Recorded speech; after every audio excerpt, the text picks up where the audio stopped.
How to follow someone on Roblox. So first what we want to do is of course go to roblox.com, or either way if you're using an app in your mobile, it's the same process.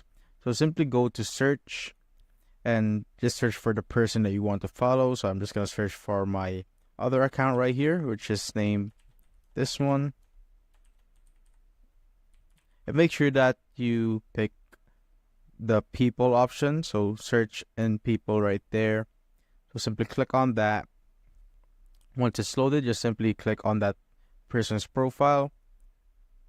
Once you're there, you should see a three dot icon on that particular page or person, and just simply click on that, and here you will automatically see the follow option. So just simply click on that.